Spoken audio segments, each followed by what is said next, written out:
Hey, everybody, and welcome to another edition of the Owner's Box. I'm Billy Koch. Alongside of me, as always, the great Michelle Yu. The I am hungry not Michelle you. the what?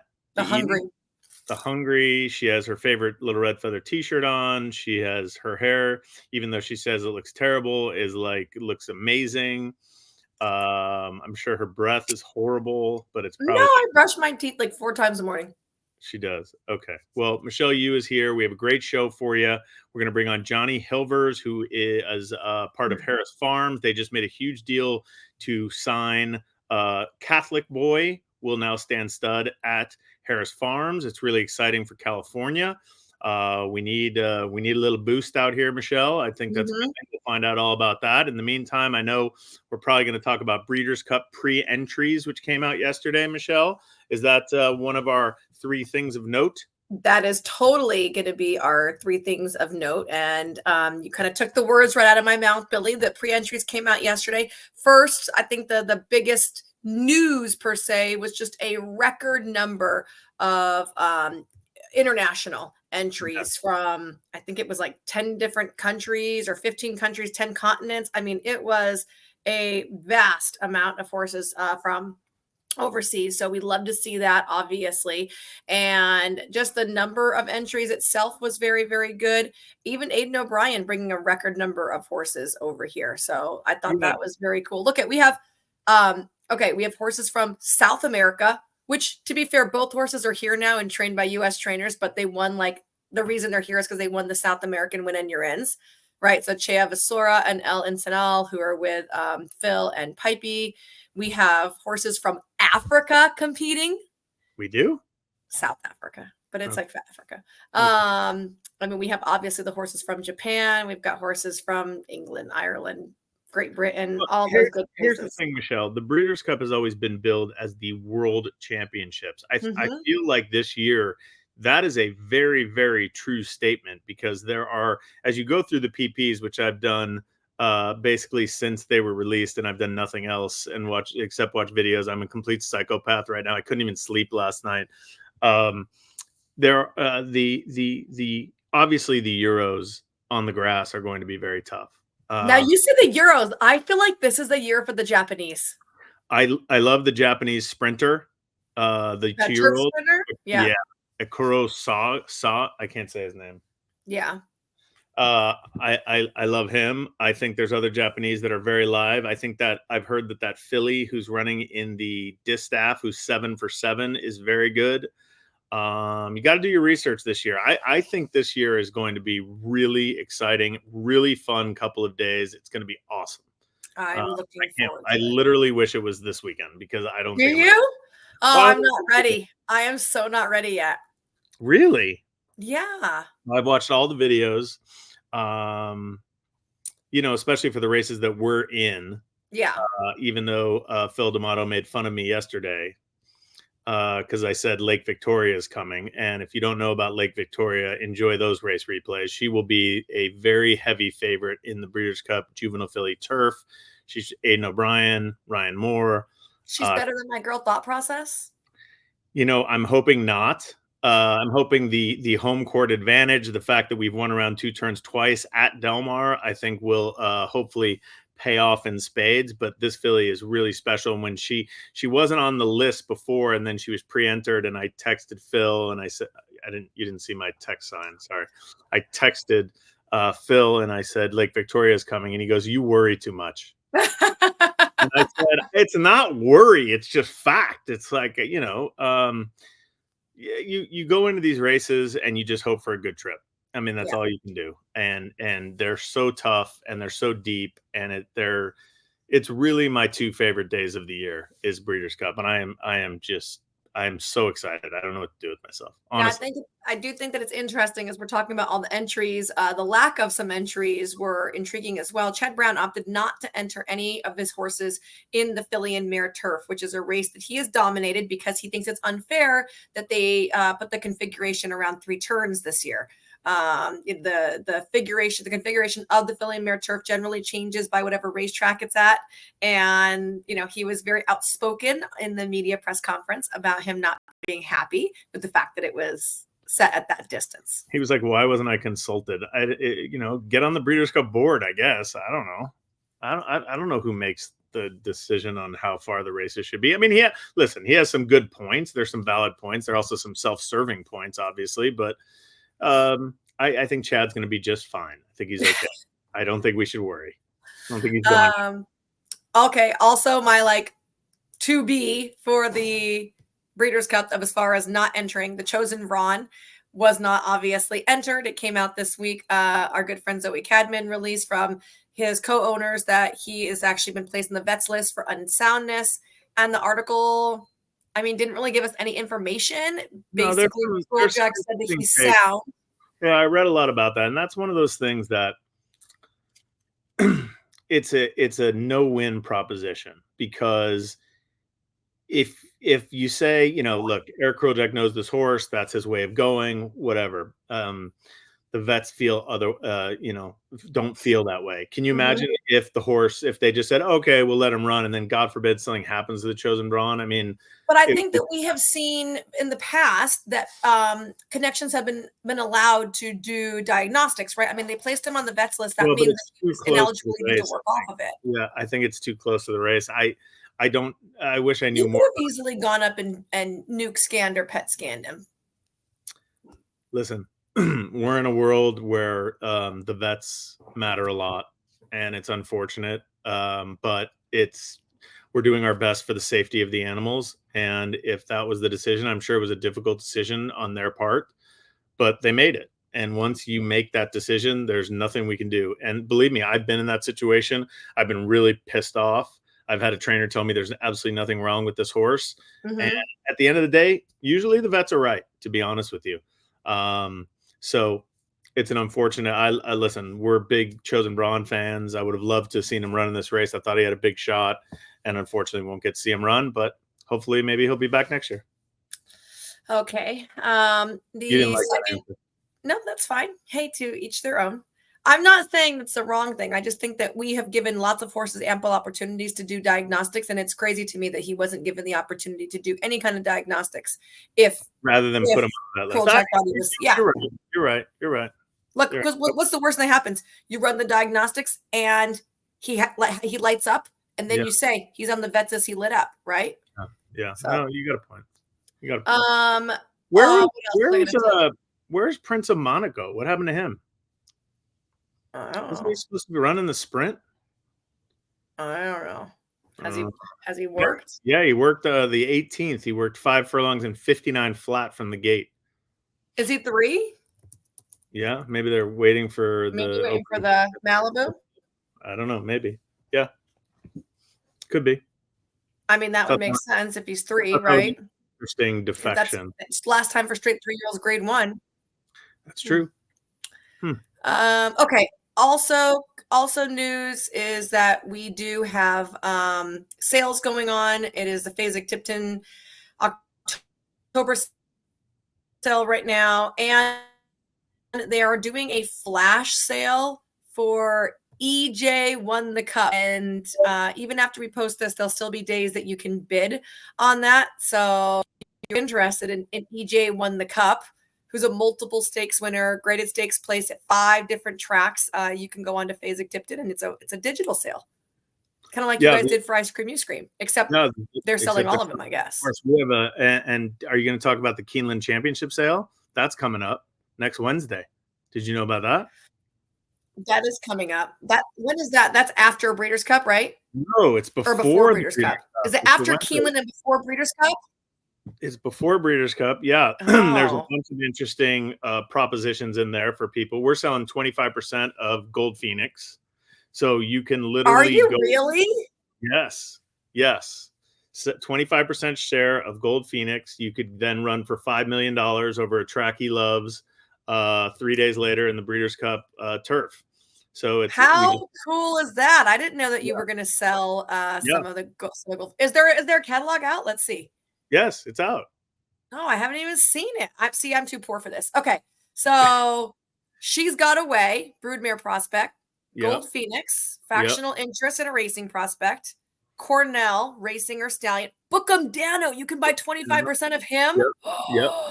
Yep. A stallion share for Cogburn, who just also announced he was going to be shuttling to Australia. Yeah. Ross trialed 50% of Mufasa. He's going to run Yep. in the Breeders' Cup. He's going to be one of the Holy favorites in the third cannoli. mile. Yeah. They're selling Reincarnate, Yeah. Pandora's Gift, and a stallion share of Flightline. Yeah. Pretty cool. That is so neat. I love that. Yeah, it's going to be fun. It's going to be a fun Wednesday. Very cool. It's going to be interesting, at least. It'll be interesting to see how much these go for. But I know. It's great. Now, do you still set like a reserve and all that jazz like you would normally do? We will, but our reserve will be very amenable. I mean, it would be, he's a 6-year-old turning 7. He's a gelding. But he's gonna be my riding horse one day. So you like he probably will, but he's still, he's sound as a bell, knock on wood, and he's gonna be I think he's gonna be somewhere between 15 and 20 to 1 in the Breeders' Cup Turf. He was 50 to 1 last year. I don't think he'll be 50 to 1 this year. I don't think he will be either. Yeah. Okay. And then finally, just want to let everybody know that it is closing weekend at Santa Anita Park, and we've got all kinds of cool stuff going on. So we have the pizza party on Saturday, October 26th. We have the Pumpkin Patch and Fall Fun Fest all weekend long. It's Pinktober, so we're going to have the Pink's hot dogs.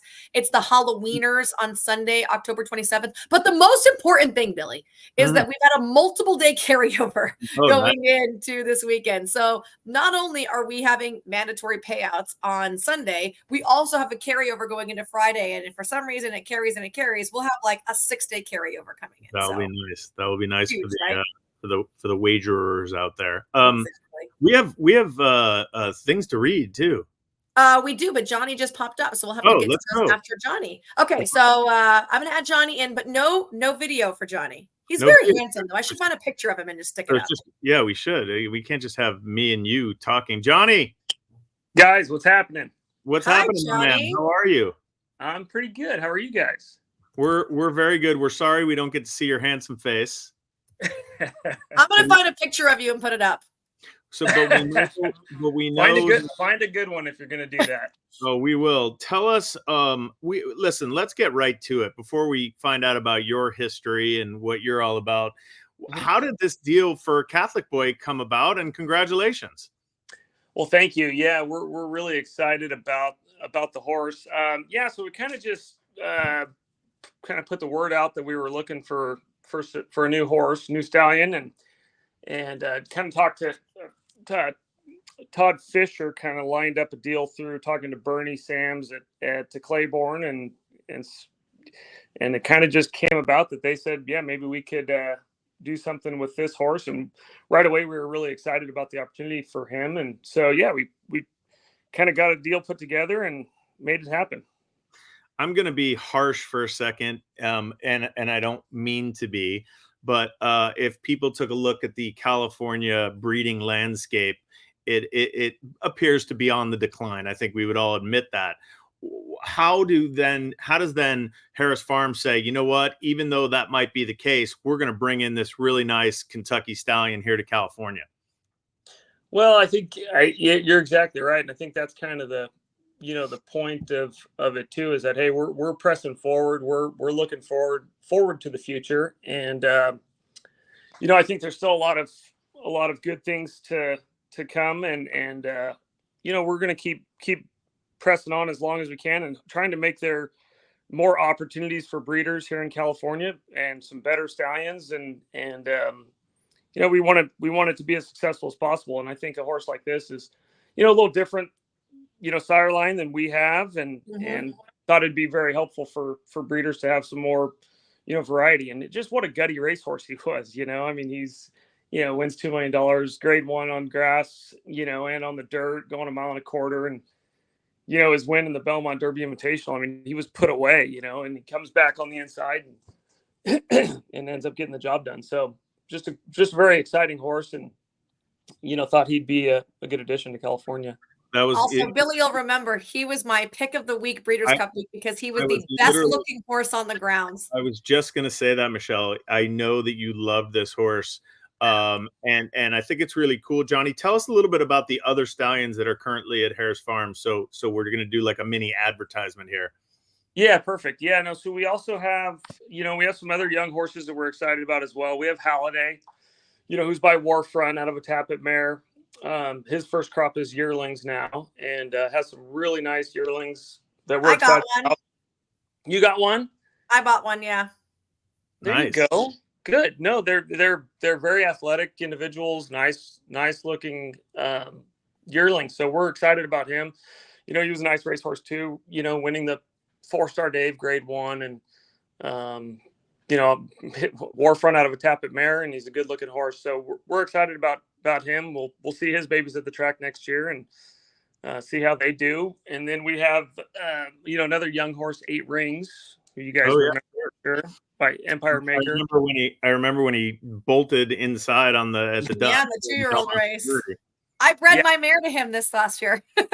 Yeah, no, he's an exciting horse too. Another good looking horse. And so his first crop was just weanlings this year, so they'll be yearlings next year. But kind of another exciting horse. And then we have Ohm. Ohm's kind of off to a little bit of a slow start with his 2-year-olds, but is really starting to fire now this year. He's got, his first crop's 3-year-olds, and he's had 13 winners this year from 30 starters or 34 starters, something like that. So had a nice maiden special weight winner a couple weeks ago on the grass down there. Had to get him on the grass.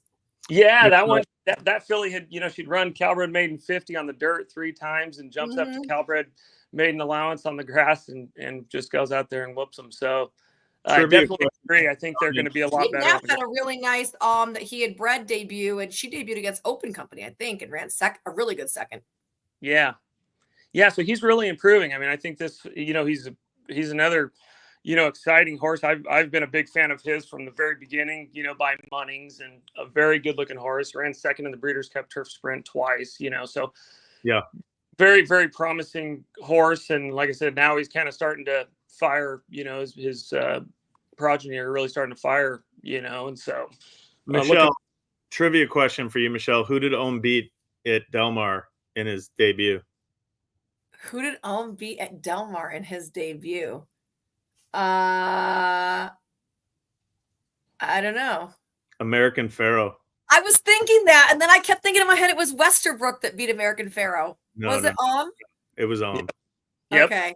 It might have been Ohm's second start. I can't remember, but it was definitely American Pharoah's first start. Yeah. Yep. Now I want to know, because like you said, you had Ohm and he was off to kind of a slow start. How long did you guys kind of stick with a stallion before you're like, they're just not going to cut it here?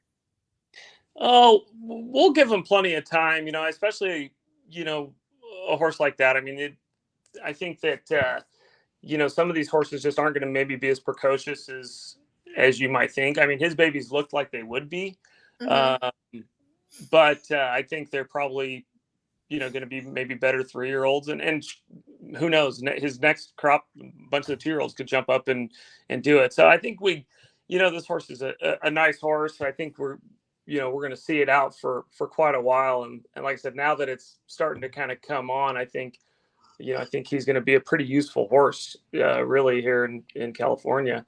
But yeah, we give him plenty of chance to come around. There's an age-old saying, it pays to own a Calbred, especially if you race in Southern California. We've seen the Harris Farms green and white diamond silks for, I guess, since I was a kid, Johnny. What is the future of California breeding and racing? Obviously, you guys are trying to spark it. We've said that with Catholic Boy, but give us your opinion of how we kind of turn this around. Yeah, that's a loaded question. I think we're definitely, like you said, I think we need to do whatever we can to encourage breeders to keep breeding. We're still the second largest state, right? That as far as mares bred at this point, but numbers are declining, and I think we need to keep those numbers, up around 1,700 to get, if we can keep breeding, a decent chunk of mares, because Calbreds make up a huge, probably 40% of the field sizes in Southern California, so if the breeding, declines and we don't have enough mares being bred every year to the stallions here and enough cowbreds, then that's going to just continue to decline the field sizes, right? And so I think, having enough, the cowbred program is a good deal. I think these horses, if we can breed a good quality cowbred, and even if you don't keep it and race it yourself, if you sell it as a yearling and it goes on and has a successful, race career, you're still involved and you're still going to, reap the benefits of that. So I think just having those incentives and those kind of things in place to let people know that, hey, you can, if you breed a good one, it'll pay you back, Absolutely. Absolutely. Michelle. Jonny, we started this a little backwards where we normally talk about you first and then everything going on. We jumped right into the farm goings on. Can you just tell us a little bit about yourself and how you got to your position here? Yeah. So I was basically, born into the business. My great grandfather, E.B. Johnston, got into the thoroughbred racing business in California in the late 30s, early 40s. So they called him the Pie Man, and he bought a racehorse. And then he had a pie business. That's why they called him the Pie Man, obviously. But like he made pies or like sold pies? They made and sold pies. Yeah, Johnston's pies. Yeah, Johnston's pies. So he had a pie business that he grew up. They sold frozen pies, and so anyways, he did that, and then he went full bore in the horse business and started a farm named Old English Rancho, down in Chino first, and then in Ontario in Southern California, and had a farm there for many years, and then they ended up buying a 400-acre farm up in Sanger, California, up here in the Central Valley, and my parents moved up here, and eventually we moved the whole, Ontario. The farm in Ontario was right across from the Ontario airport, and so it got a little too populated to be a horse farm anymore. So we moved the whole farm up to Sanger, California in 97. And so I grew up there on that farm. We already had the farm prior to, it was in the 80s. We bought that farm, I think, in the late 70s. And then we started developing it in the early 80s. So I was born and raised on that farm near Fresno. Wow. And so I grew up working on the farm, and I managed that farm for, I don't know, maybe eight or 9 years prior to coming here to Harris Farms 6 years ago. That's amazing. What a great story. I'm going to ask a question that Michelle normally asks. Michelle, I'm going to steal your thunder right there. You are? Oh, no. Yeah, this is a typical Michelle question, but Jonny, just bear with me because I got to know, like, what's your favorite thing to do day to day at the farm? Like, what is it like that keeps you waking up in the morning? This is easy. My favorite thing is to go look at young babies, whether that's weanlings, yearlings. Just go out and evaluate horses, walk through the field, and right. That's the exciting part, is the young ones. What's coming up next? What's who's going to be the next big horse? So my favorite thing to do is to walk through the pasture and evaluate and grade weanlings, yearlings. That's amazing. I don't even know how you do that. I've been around. You guys choose. I want to know who chooses which ones you sell and which ones you keep. Oh, that's a great question. Well, it's a group effort between Mr. Harris and myself and other people here on the farm. We kind of go through and do our evaluations and like I said, and Jonny, you can't just keep all the good ones, because then people would never buy from you. Absolutely, and we don't. It's probably bad that I'm going to bring this up, but I did sell Ceiling Crusher as a yearling in Northern California a few years ago, and she went on Cotillion. So that she was a good one, and obviously really good. So we don't just sell the bad ones. We try to just look and see which ones would be nice individuals. We have plenty of yearlings to keep and run ourselves, so we go through and we want to get some nice horses out there for all the buyers, and other owners, they're and hope that they go on and do well with them, right? Like you said, that keeps them coming back and buying more. So I think we've done a good job of that. Selling some pretty nice yearlings that have gone on to do well. Absolutely, absolutely. What do you get involved in the racing side as well, Johnny? Yeah, that would be. I mean, so it's probably a close second to as far as my favorite thing to do. I mean, that my childhood was growing up. I'd go to Del Mar with my grandpa every summer. I'd stay down there with him for 2 or 3 weeks, and Nice. we'd go to the track in the morning and then go get some breakfast, and I'd go play in the ocean for a little while, and then go to the races in the afternoon. I mean, that's probably what got me hooked, at a very young age in this business, because that was about as good as it gets.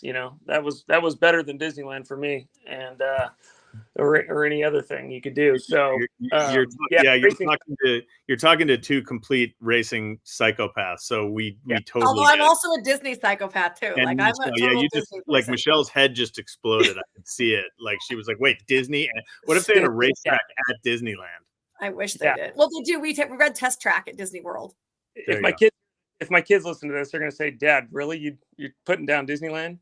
Like, I'm putting Disneyland down. I'm just saying it's not as fun for me as Del Mar. So okay, Johnny. Now we ask owners when they come on, like maybe about some of their, we have highs and lows. Some of their lows. What's the worst thing you have to do every day on the farm? Clean up poop. No, cleaning poop is fun. Say that again, Michelle. Sorry, I missed Cleaning poop is fun, right? Oh no. So what's the worst thing to do on the farm? Like, what's the one thing you're like, oh God, I have to go do this again? Oh man, I don't know. That's a tough one. I can't. It's a great job. There's just long days, right? The breeding season and foaling season. Yeah. I'm not every day is fun, but because there's some days where you're at it from sun before the sun comes up and until late at night. With we foal out at roughly 160 to 180 mares every year, so those are long busy days, and we breed roughly 300 mares a season. So there's some long days where stuff's going to go wrong, and you're going to have problems and stuff. So there's some days like that, but I don't really have one thing in particular that I'm like, oh, I hate to do that. I gotta go do that. I got a two-pronged question. So a horse is born.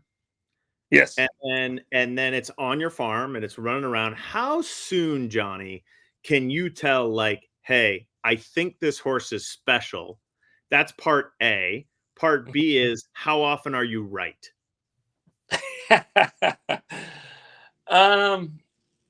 So I think that you can tell at a pretty young age the ones that have what looks like all the checks all the boxes, right? I would say by a couple weeks old, sometimes it's like, man, this thing is just better than a lot of the other ones, right? Let me stop you. Like they have like a great hindquarters and they have a big shoulder and they're running. Or is it maybe it's mental and like the way they act? What is it?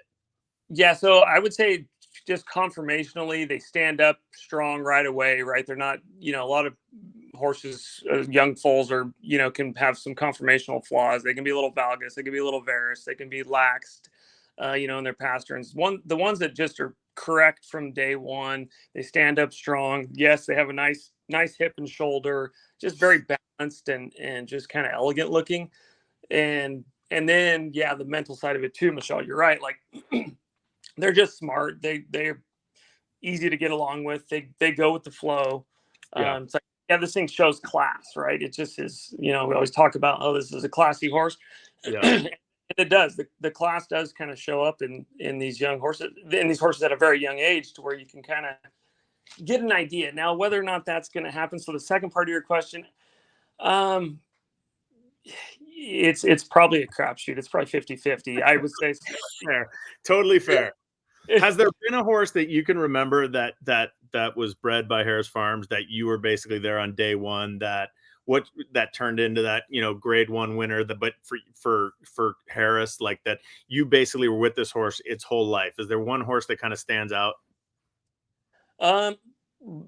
The one that stands out to me as far as like what you're describing is not a Harris Farms bred, but we did foal her out here and raised her here. Was Fun to Dream.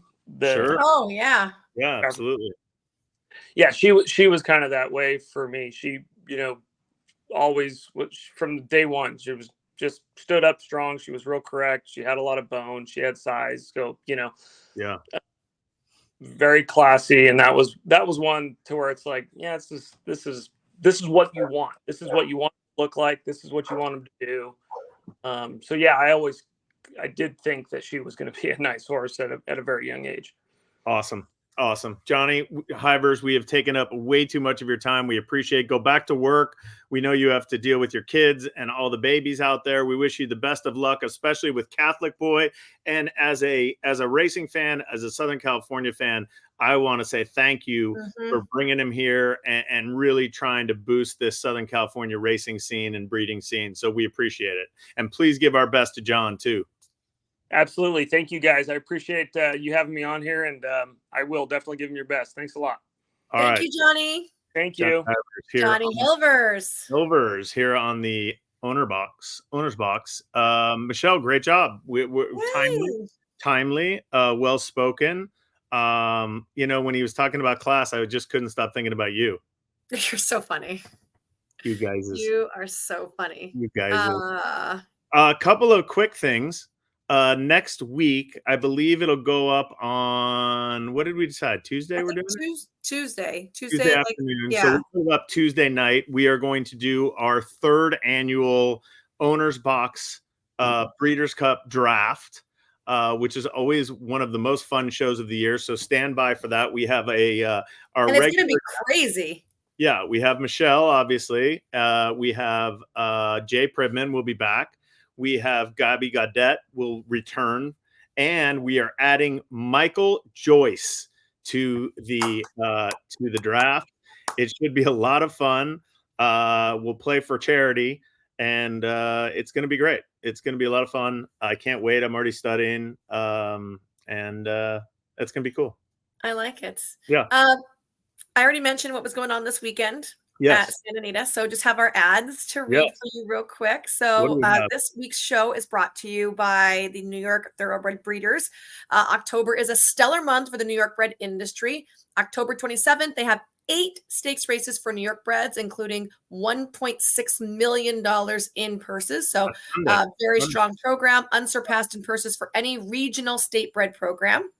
Part of the New York bred growth for the whole state includes $181 million in total purses throughout the year. Membership incentives, including the monthly New York Breeder magazine, free entrance to any NYRA facility, and discounts with NYRA Advantage. If you need more information on that, it's nytbreeders.org/membership. And we are proud to be represented by the Morning Line Club. We had co-founders on with us last week. It is the world's first investment club and securities compliant marketplace for racehorse ownership and breeding. It has officially launched for investors worldwide. The entry fee starts at $1,000, and that gets you into their portfolio of horses as well as breeding. So it's racing shares and breeding shares.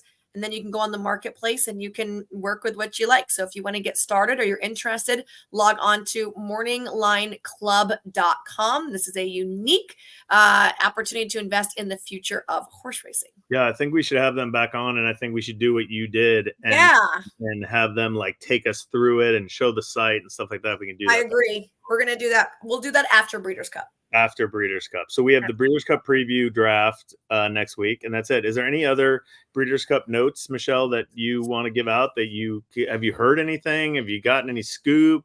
Not yet. Tomorrow I start on the backside. Tomorrow you will be in the Del Mar backside. No, Santa Anita. I'm going to be at Santa Anita until all the Santa Anita horses leave, and then I go to Del Mar. Will you be there Saturday morning? Santa Anita? Yes. Who are you working so I can write that down? A filly named Thought Process, one of your favorites. I've heard of her. One of your favorite colts, Ironman Cal, who will be running in the Breeders' Cup Juvenile Turf. And also a horse by the name of Gold Phoenix. GFP, all working on Saturday, huh? All working on Saturday morning, and then they will go with the D'Amato crew down to Del Mar on Sunday, I believe. Perfect. So exciting times. It is awesome, and we appreciate you, Michelle. There you go. You got the shirt on. How are my bracelets coming? Oh, Olivia's been working very hard. I know. Very hard. She finished all the thought process ones. Yeah. And we're about halfway done through Ironman Cal, and we had to order another box of letters to finish Gold Phoenix. So we ran out of the letter O. Okay. Well, get that done. We have a little bit of time. We have, let's see, what's today? No, Thursday? she has like 4 days to finish, and that's it. Oh my goodness. All right. We'll get her working. Thanks everybody. Thanks Jonny Hilvers at Harris Farm for coming on today. And Michelle, you're the best. We will see you next week for the Breeders' Cup draft. We're excited. Yay! We're excited too. We'll see you then. Bye.